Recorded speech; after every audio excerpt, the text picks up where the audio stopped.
ایک سہیلی نے دوسری سہیلی سے پوچھا، بچے کی پیدائشی خوشی میں تمہارے شوہر نے تمہیں کیا تحفہ دیا؟ جواب ملا، کچھ نہیں۔ اس کے جواب میں سہیلی بولی، یہ کیا بات ہوئی؟ اس کی نظر میں تمہاری کوئی اہمیت نہیں؟ ان الفاظ نے دوسری سہیلی کے ذہن میں زہر کا کام کیا اور وہ اپنے شوہر سے لڑ پڑی۔ بات اتنی بڑھ گئی کہ دونوں میں علیحدگی ہو گئی۔ تم کہاں کام کرتے ہو؟ عبداللہ، فلاں دکان میں۔ ماہانہ کتنی تنخواہ دیتا ہے؟ عبداللہ، 18,000 روپے۔ 18,000 روپے؟ بس؟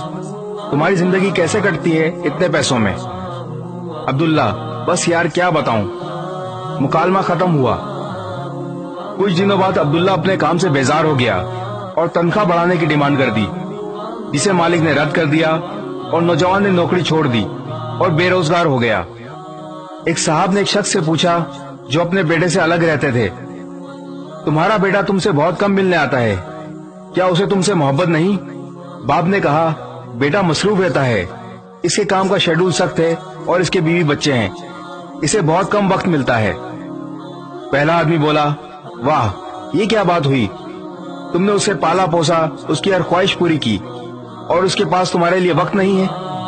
اس گفتگو کے بعد باپ کے دل میں بیٹے کے لیے خلش پیدا ہو گئی، اور باپ ہر وقت یہی سوچتا رہتا کہ اس کے پاس سب کے لیے وقت ہے سوائے میرے۔